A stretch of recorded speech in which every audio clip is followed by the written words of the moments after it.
The silence within the grand ossuary of the Valeri Dominion was not merely an absence of sound.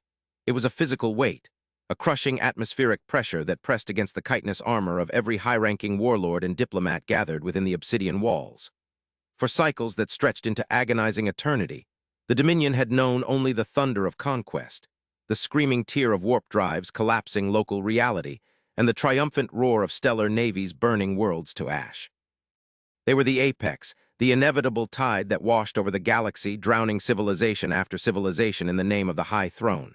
Worlds had fallen before them like dry leaves cast into a furnace. Systems that had stood for eons were dismantled for resources, their histories erased, their populations assimilated or extinguished. There was no force in the known spiral arms that could halt the momentum of the Valeri war machine. Until now, until the silence. High Exarch Vrakos stood at the precipice of the command dais, his multifaceted eyes reflecting the holographic projection that dominated the center of the chamber. The projection did not show a burning world or a fleeing fleet. It showed a single object. It was a monolith of matte black geometry, a ship so colossally vast that it defied the standard classifications of naval architecture. It hung in the void between the Valeri Armada and the hyperlane entrance to the inner core systems like a tombstone placed by a god. It was the human ship, the obstacle, the anomaly. It had no escort. It had no visible weapon ports charging. It simply existed, effectively blocking the only stable trajectory through the gravimetric shear of the nebula. Vrakos felt a tremor of irritation ripple through his mandibles. They had been stalled here for rotations that defied logic. The greatest armada ever assembled, a sea of dreadnoughts and cruisers that blotted out the stars, was held at bay by one silent vessel. The air in the ossuary was thick with the scent of ozone and pheromonal anxiety. The council was divided, a fracturing of unity that the Dominion had not experienced since the Unification Wars. On one side stood the war caste, demanding an immediate, overwhelming barrage to vaporize the obstruction. On the other stood the scholar caste and the void seers, who trembled as they read the energy outputs emanating from the human vessel. They spoke of impossible physics, of a hull that absorbed active scanning beams, of a gravity well generated by the ship itself that was potent enough to distort the light of background stars. Vrakos looked down at the void seer Valkyrin, whose robes rustled as he manipulated the sensor data. The seer's voice was a chittering whisper that carried to the back of the hall, amplified by the acoustics of the chamber. Valkyrin gestured with a slender claw toward the projection. The readings were nonsensical. The human ship, which they had identified from archaic star charts as belonging to the species known as Terran, was not reflecting their signals. It was drinking them. Every active ping, every aggressive radar lock, every attempt to map the internal structure of that Leviathan was swallowed whole. It was as if the ship was a hole in the universe, a solid shadow. The seer explained that the energy resonance coming from the vessel suggested a power source that did not rely on fusion or antimatter, but something far older, something that tasted of the zero-point energy that bound the cosmos together. To fire upon it, the seer argued, might not destroy it. It might wake it up. And the Valeri, for all their pride, had never fought a waking mountain. The tension in the room was a taut wire, vibrating with the suppressed urge for violence. Vrakos knew his fleet commanders were restless. They were bred for war, conditioned to see hesitation as weakness. To sit idle while a single ship blocked their path was an insult to their ancestry. The Dominion was not a negotiating power. It was a force of nature. Yet Vrakos was not a fool. He had survived 100 campaigns not merely by overwhelming force, but by instinct. And his instinct, a cold knot in his gut that he refused to acknowledge openly, screamed that this was not a blockade. It was a gate, and the humans were not the garrison, they were the lock. The debate raged on, voices rising in sharp clicks and guttural roars, discussing the audacity of this young, soft-skinned species. The humans were a footnote in the Dominion's grand archives, a species that had expanded slowly, preferring diplomacy and trade over the glorious cleansing of fire. They were considered physically weak, emotionally volatile, and technologically stagnant. They had no great empire, only a scattered coalition of systems that seemed to exist on the fringe of relevance. So how had they built this? How had they maneuvered a vessel the size of a small moon into the precise, gravimetric keyhole needed to shut down Dominion's advance? And why, after the Dominion had broadcasted their standard demand for surrender and annihilation, had the humans not fled? They had sent no counter-threats. They had sent no pleas for mercy. They had simply transmitted a single, looped code that translated to a request for a cessation of movement, not a surrender, a command to halt. Vrako slammed his fist onto the metallic railing, the sound echoing like a gunshot, silencing the bickering council. The silence returned, heavier than before. He declared that the waiting was over. They would not be cowed by a mystery. They would not be halted by a ghost story wrapped in metal. He ordered the fleet to advance to weapon range, but to hold fire. He wanted to see if the statue would bleed before he smashed it. He wanted to look into the eyes of the human commander and see the fear that must be hiding behind that facade of stoicism. The order was relayed, and across the void, thousands of engines flared to life, a galaxy of blue fire igniting against the backdrop of the nebula. The Dominion armada moved, a predatory school of leviathans swimming toward the lonely giant. As the distance closed, the scale of the human ship became undeniably, terrifyingly apparent. It was not merely large, it was architectural in a way that suggested it had been grown rather than built. The hull was scarred, pockmarked with the impact craters of meteors and perhaps ancient weapons, suggesting it was old. Incredibly old. It bore the marks of time like a veteran warrior. Vrakos watched from the bridge of his flagship, the World Breaker, as the screen filled with the image of the Terran vessel. It eclipsed the star behind it. It cast a shadow over the World Breaker, a shadow that felt cold even through the vacuum-sealed hull. The sensors screamed warnings. The gravity shear increased. The human ship was not moving. It was holding its position with a geostationary rigidity that defied the gravitational currents of the nebula. Then, for the first time in the standoff, the human ship changed. It did not power up weapons. It did not raise shields, for it seemed to have no need of them. Instead, a section of the hull, a strip of light running along its equator, began to pulse. It was a rhythmic, slow thrumming of white light, calm and steady like a heartbeat. A communication channel was forced open. It bypassed the Dominion's encryption, bypassed the security firewalls, and overrode the audio systems of every ship in the fleet. There was no static, no distortion. The voice that filled the bridge was not the trembling plea of a victim. It was the deep, resonant tone of a being who had forgotten what it was to be afraid. It spoke in High Valeri, the dialect of the court, perfect and unaccented. "This is the United Terran vessel Aegis," the voice intoned, sounding less like a captain and more like a weary historian. "You have ignored the markers. You have ignored the navigational buoys. You are attempting to cross the threshold. We are not here to fight you, High Exarch Vrakos. We are here to ensure you do not commit suicide." The arrogance of the statement stunned the bridge crew. To speak to the High Exarch by name, to claim superiority, to dismiss the might of the Dominion as a suicidal venture, it was inconceivable. Vrakos felt the rage boil within him, but he forced it down. Curiosity, the trait that had saved him before, took hold. He activated the transmission link, his image projected into the void, reaching out to the human vessel. He demanded an explanation. He demanded they move or face the wrath of 1,000 worlds. He spoke of the inevitability of the Dominion, of the futility of resistance. He poured the weight of his empire's history into his words, expecting the human to buckle. The response was a visual feed. The main screen flickered and resolved into an image of the human bridge. It was stark, utilitarian, but surprisingly organic. There were plants growing along the bulkheads, green vines intertwining with conduits. The lighting was soft, mimicking the glow of a sunset. In the center sat a human male, older than Vrakos expected, with hair the color of steel and eyes that looked as if they had stared into a supernova. He wore a uniform that was simple, devoid of the medals and sashes that adorned the Valeri warlords. He sat comfortably, hands resting on his knees, not posturing, not gripping the armrests. He looked at Vrakos not with defiance, but with pity. This was Captain Elias Thorn.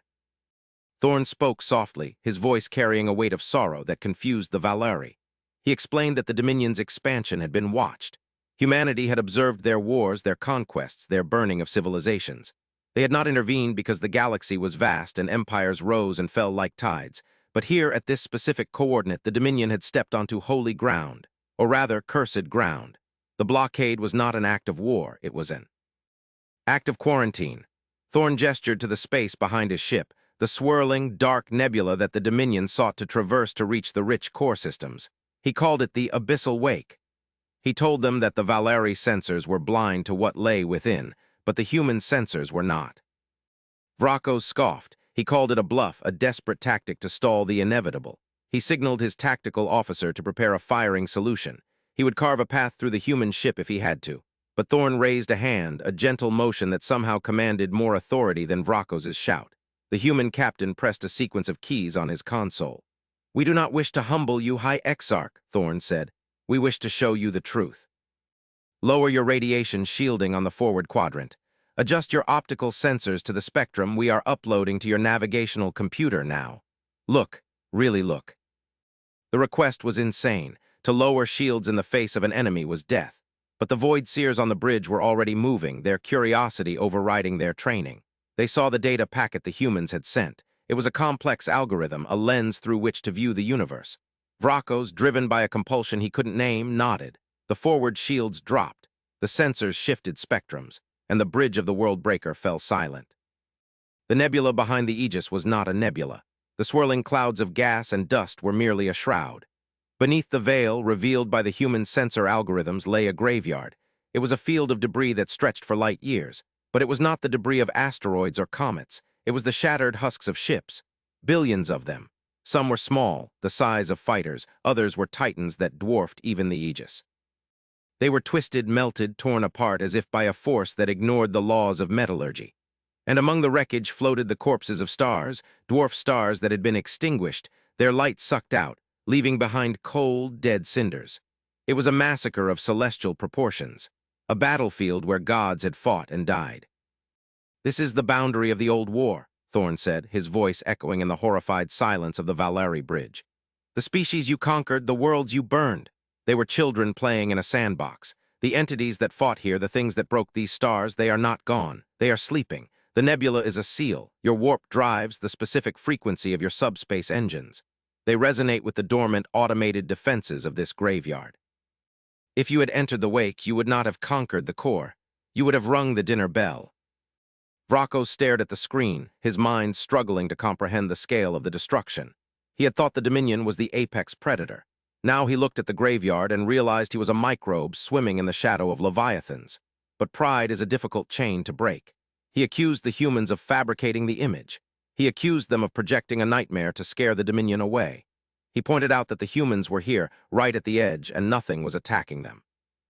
If the region was so deadly, why did the Aegis survive? Why did humanity stand guard over a graveyard? Thorn's expression hardened, the grandfatherly softness evaporating to reveal the steel beneath. He stood up, and for the first time, Vrokos saw the immense physical presence of the man. "We survived because we learned," Thorn said. "We did not conquer our way to the stars, Exarch. We crawled, we listened, we hid. When we found this place, we didn't try to take it. We studied it. We learned the frequencies that soothed the sleepers. We built the Aegis not as a warship, but as a dampener. We are the noise-canceling headphone for this sector of the galaxy. We block the noise of young, loud civilizations like yours from waking the nightmares." The revelation struck the Valeri court like a physical blow. The humans were not holding the line against the Dominion. They were holding the line against the extinction of the Dominion. They were not soldiers, they were custodians. But the tension did not dissipate. It curdled into paranoia. If the humans possessed the technology to soothe star-eating monsters, what else did they possess? If they could cloak themselves from such horrors, could they not also unleash them? A faction within the Valeri Council, the zealous Firecast led by warlord Skarn, broke protocol. They screamed that it was a trick, that the humans were hoarding the technology of the old war for themselves. They argued that the Aegis was vulnerable, that its lack of weapons was a sign of weakness, not strength. Before Vrokos could restore order, Skarn acted. From the flank of the Armada, a squadron of heavy destroyers broke formation. They charged their main plasma lances, targeting the Aegis. The comms erupted in chaos. Vrokos roared for them to stand down, but the chain of command had snapped under the weight of fear and greed. The destroyers fired. Lances of concentrated stellar energy, hot enough to core a planet, streaked across the void, impacting the silent black hull of the human ship. The impact was blinding. The Valeri braced for the explosion, for the shattering of the human vessel. But when the light faded, the Aegis remained. The hull had not buckled. It had not even scorched. The energy of the plasma lances had been absorbed, ripples of blue light flowing along the surface of the ship like water on oil, channeling into the glowing strip at the equator. The ship had eaten the attack, and then it reacted. It did not fire back. It did not launch missiles. Instead, the gravity well around the Aegis shifted. The space around the attacking destroyers warped. It was a precise surgical manipulation of spacetime. The destroyers were not destroyed, they were immobilized. Frozen in a bubble of dilated time, their engines flaring but moving them nowhere, their crews trapped in a single second stretched out into an hour. It was a display of power so casual, so effortless, that it was infinitely more terrifying than any weapon. The humans controlled the environment itself. "We told you," Thorn's voice returned, colder now, tinged with disappointment. "We do not wish to fight, but we will not allow you to break the seal." The silence that followed was absolute. Even the firecast was cowed. Vrakos realized that the power disparity was not a gap, it was a canyon. The humans had surpassed the need for conventional war. They wielded the laws of physics as tools. He felt a profound sense of vertigo. Everything he believed about strength, that it was measured in fleets and fire, was wrong. Strength was knowledge. Strength was control. Strength was the discipline to stand before a barbarian horde and not draw a sword, but simply say no. Thorn spoke again, and this time he addressed the entire fleet. "We understand your fear. You are a species that has only known expansion. To stop is to die in your philosophy. But the galaxy is full of walls you cannot break. We offer you a choice. Turn back. We will give you the navigational data to bypass this sector, to find resource-rich systems in the spiral arm to the galactic south. They are uninhabited. They are safe. Or continue this path. If you do, we will step aside. We will move the Aegis. And we will let you face what lies in the dark. But know this, once we move, we cannot put the lid back on the jar." It was the ultimate gamble. The humans were calling the Dominion's bluff. They were offering the Valeri exactly what they wanted, passage, but with the promise that it would mean their death. Vrakos looked at the frozen destroyers, trapped in their time bubbles like insects in amber. He looked at the graveyard of dead stars. He looked at the face of the human captain who waited with the patience of a mountain. The debate in the ossuary was brief and subdued. The evidence was irrefutable. The aggression of the firecast had been neutered in seconds. The logic of the Void Seers prevailed. To proceed was madness. To retreat was humiliating, but it was survival. However, the diplomatic landscape had shifted permanently. The Dominion was no longer the apex. They had met the caretakers of the galaxy, and they had been found wanting. But as Vrakos prepared to give the order to withdraw, a new alarm screamed through the world breaker. It did not come from the humans. It came from the graveyard. The unauthorized fire from Skarn's destroyers, the massive energy spike of the plasma impact, it had leaked. The Aegis had absorbed most of it, but the resonance had rippled out into the nebula. The seal had been disturbed. From the depths of the debris field, a signal emerged. It was a sound that was not a sound, a psychic shriek that bypassed the ears and drove straight into the hindbrain of every living being in the sector. It was a hunger, a cold, mechanical, insatiable hunger. The Void Seers collapsed, seizing on the floor, bleeding from their eyes. The navigational computers of the Valeri fleet flickered and died, then rebooted with alien code scrolling across the screens. "You woke something," Thorn said, and for the first time there was fear in his voice. Genuine urgency. "Reading spike in sector null, a sleeper is activating. It's an automaton-class dreadnought. Listen to me, High Exarch Vrakos. Forget your pride, forget your conquest. If that thing fully wakes, it will not stop with your fleet. It will track your warp trail back to your homeworlds. It will eat your empire." The holographic display changed. A shape was rising from the graveyard mist. It was jagged, skeletal, and immense, larger than the Aegis, larger than the world breaker. It was a nightmare of dark metal and purple energy, pulling the wreckage of other ships into itself to repair its ancient hull. It pulsed with a malevolent intelligence. "WH. Do we do?" Vrakos asked, the words tasting like ash. He was asking a human for orders.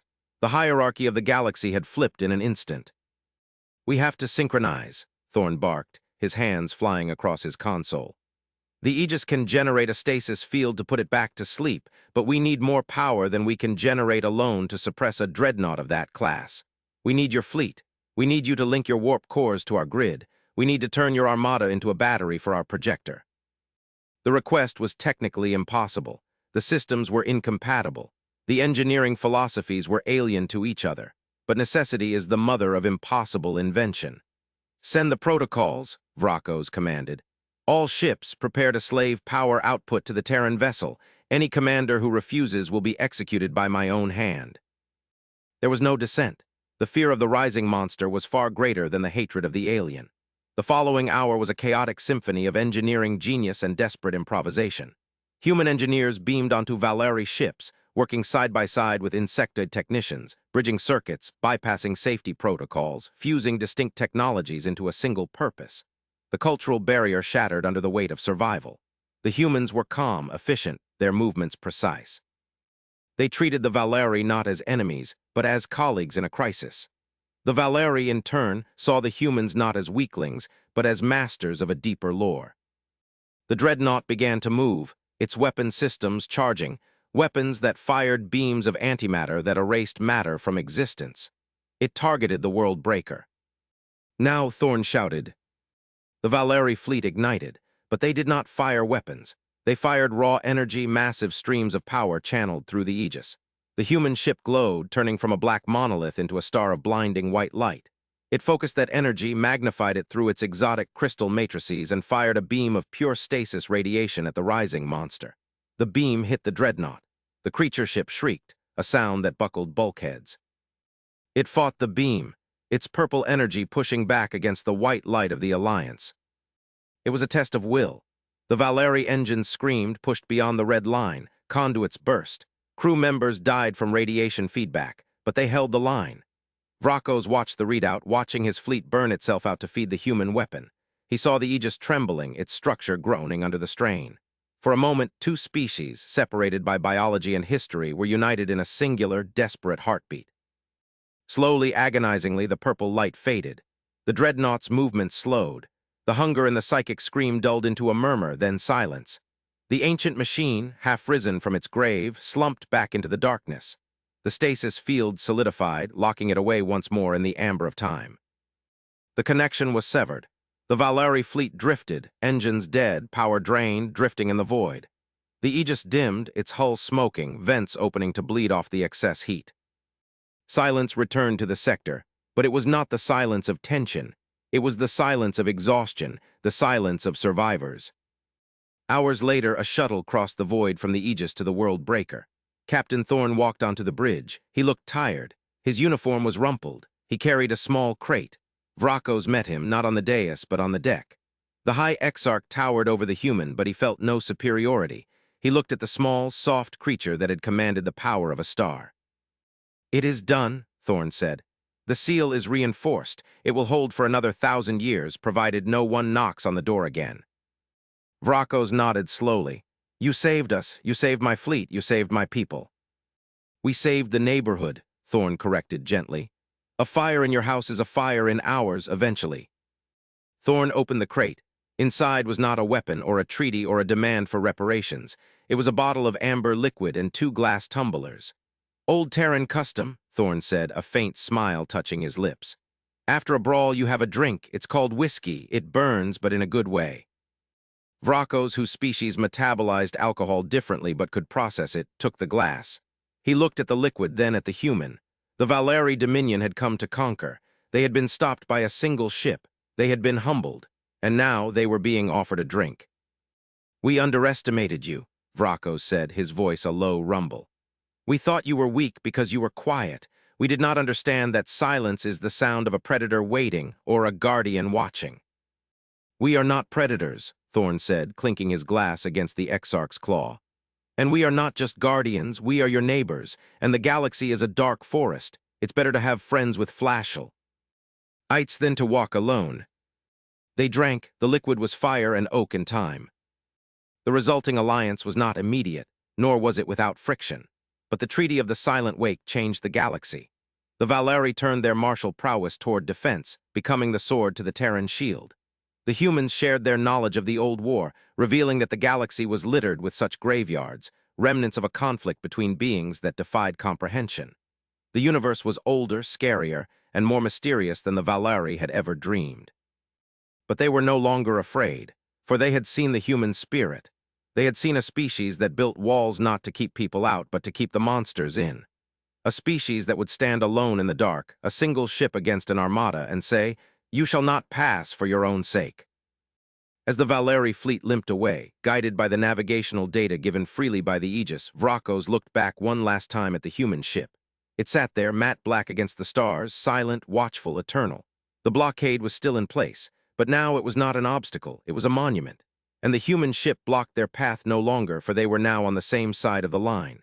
The humans had not just blocked a path, they had opened a future. And in the cold, infinite dark of the universe, that was the most powerful weapon of all. The story of the Aegis and the World Breaker became a legend in the Dominion, told to hatchlings in the warm nurseries of the homeworld. A story about how the greatest victory was not the one where the enemy was destroyed, but the one where the enemy became a brother. And somewhere in the dark between the stars, the Aegis waited, its lights pulsing in the rhythm of a heartbeat, watching over the sleep of giants, ready for the next traveler who dared to disturb the silence. The diplomatic fallout on the Valeri homeworld, Prime Valera, was catastrophic and transformative. When the fleet returned, not with the spoils of the core systems, but with battle scars earned from fighting a ghost, the political foundations of the Dominion shook. Vracos stood before the High Council, the same body that had authorized the crusade, and projected the censor logs of the sleeper dreadnought. The silence in the Grand Chamber was different this time. It was the silence of prey realizing they had been grazing in a minefield. The Firecast attempted to spin the narrative claiming Vracos had been bewitched by human trickery, that the monster was a hologram. But the logs of the dead, the radiation sickness of the crews, and the fused circuitry of the ships that had linked with the Aegis were undeniable physical proof. The humans did not leave the Valeri to deal with the internal chaos alone. In the months that followed, a formal delegation arrived. They did not come in a warship. They arrived in a diplomatic cruiser, white and sleek, named the Olive Branch. The symbolism was lost on the Valeri at first until it was explained. The humans brought medical aid for the radiation victims. They brought terraforming data that could revitalize the strip-mined worlds of the Dominion's previous conquests. They offered a trade, Valeri industrial capacity and raw materials in exchange for Terran theoretical physics and historical archives of the old ones. It was during these exchanges that the true depth of human philosophy was revealed to the Valeri. Xylia, the Grand Archon who had first suspected the danger of the blockade, spent weeks with the human ambassador, a woman named Elena Corves. They walked the gardens of the Olive Branch, discussing the concept of soft power.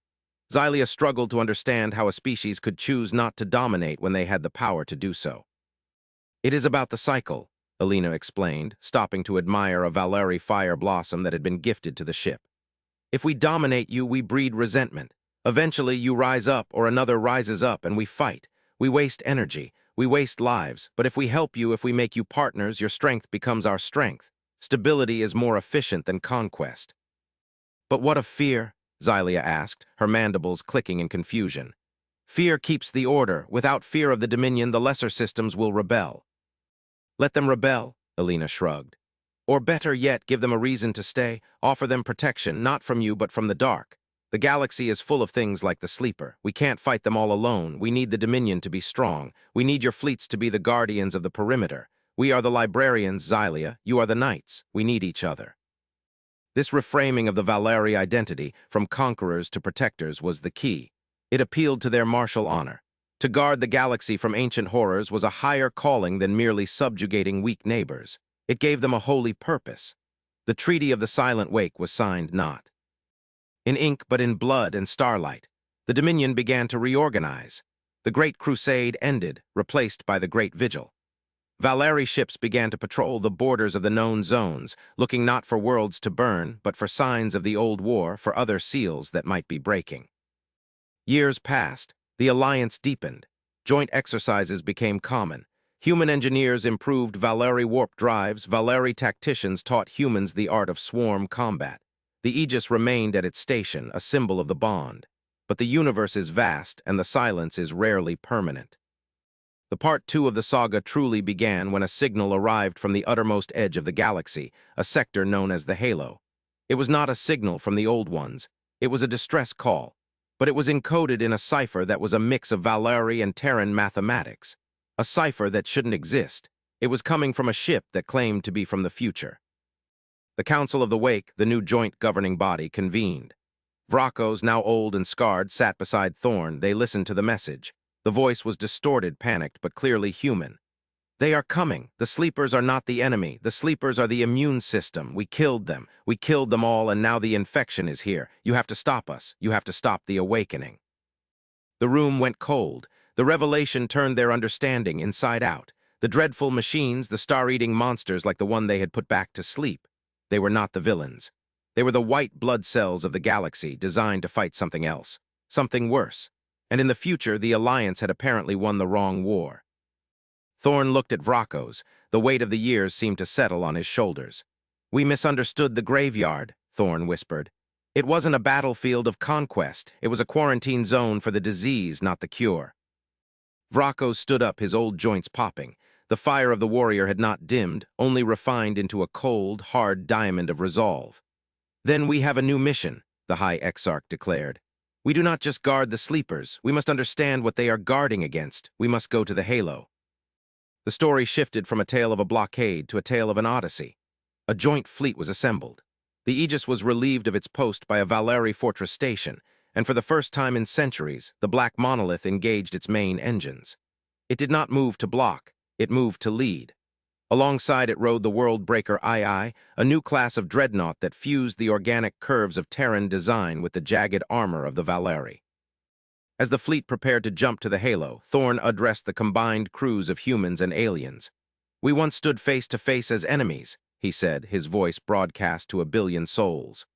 "We thought the line was drawn between us. We were wrong. The line is drawn between existence and the void, and we stand together on the side of light." The fleet jumped, the space where they had been folded and collapsed, leaving only the swirling dust of the departure. They moved into the deep unknown, leaving behind a galaxy that was safer, stronger, and more united than it had ever been. The human ship had blocked their path to destruction, only to open the path to destiny. The worlds that had fallen before the Valeri were the prelude. The worlds they would save together were the legacy. And in the quiet dark of the command deck, as the stars stretched into infinite lines of light, Vrokos looked at the star map and thought of the first time he saw the Aegis. He realized that the human ship hadn't just blocked a path. It had been a mirror. It had forced the Dominion to stop and look at itself, and in that reflection they had found a soul they didn't know they had. The blockade was the greatest gift the universe had ever given them. The jump to the Halo took weeks of travel through subspace currents that were rough and uncharted. During the voyage, the cultural cross-pollination accelerated. Valeri warriors began to adopt the human practice of meditation to focus their aggression. Humans began to adopt the Valeri concept of Kalo, the unbreakable oath to a comrade. The mess halls were noisy, vibrant places where stories were swapped, where the terrifying biology of the Valeri became mundane and the fragile softness of the humans became respected. They were becoming a new civilization, forged in the hull of a fleet hurtling toward the end of the world. When they arrived at the coordinates of the distress signal, they found no planet. They found a megastructure. It was a ring the diameter of a solar system spinning around a black hole, but the ring was broken, shattered, and pouring out of the tier in reality at the center of the black hole was nothing, not a vacuum, but a true nothing, an anti-existence that erased the starlight it touched. The infection, the future message warned of, was entrop. Y itself, given form and hunger. The sleepers, the ancient machines, were the stitches holding the fabric of the universe together against this tier. The fleet engaged, not with weapons of war, but with weapons of creation. The Aegis and the Worldbreaker II initiated a resonance cascade, trying to mimic the frequency of the sleepers. They weren't trying to kill an enemy, they were trying to heal a wound in God's own flesh. The battle, if it could be called that, was metaphysical. It was fought with math, with will, with the sheer, stubborn refusal of life to be unmade. Vrokos and Thorn stood side by side, their crews intermingled, pouring their combined souls into the machines. The Valeri rage fueled the systems, the human logic guided them.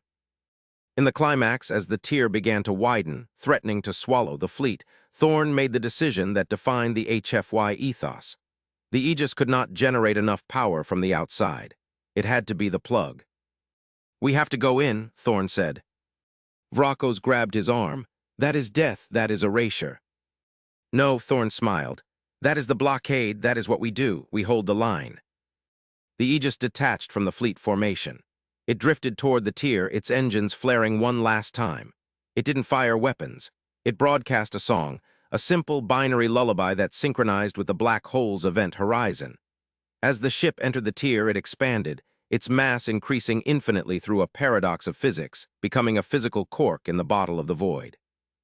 The tier sealed, the nothing receded, the stars returned. The Aegis was gone. Vrokos stood on the bridge of the Worldbreaker II, alone in the command circle. The silence was back, but it was a holy silence. The humans had done it again, they had blocked the path.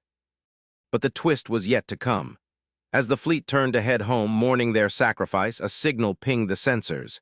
It was faint. It was impossible. It was coming from everywhere. It was the Aegis. The ship hadn't been destroyed. It had become the substrate. It had merged with the fabric of the sector. The voice of Thorn, echoing not from a comm channel but from the background radiation of the universe itself, whispered, "We are still here. The line holds. Go home, brothers. We have the watch." The Valeri returned to their galaxy not as conquerors, but as the chosen kin of the Ascended. They built statues of Thorn. They taught their children that the stars don't twinkle. They blink in code, saying all is well. And the Dominion, once the scourge of the stars, became the shield of the Aegis, the eternal guardians of a peace bought by a human ship that simply refused to move. The legacy of the standoff was total. Humanity was revealed not as a minor power, but as the oldest soul in the room, the species that looked at the darkness and didn't blink. And the Valeri were the ones who were brave enough to stand beside them. Together, they didn't just survive the universe, they tamed it. The final image in the archives of the new Galactic Council is not of a battle or a treaty. It is a grain-filtered image from that first encounter. The massive, dark wall of the Aegis and the tiny, angry swarm of the Valeri fleet. Underneath, the caption reads, "Here is where the war ended. Here is where the future began. Here is where a human ship blocked the path and taught us how to walk." The end, the silence is broken. The story is legend. And somewhere in the geometry of spacetime, the Aegis is still there, blocking the path, holding the door shut against the cold winds of eternity. Humanity, the stubborn rock in the river of time. Fuck yeah.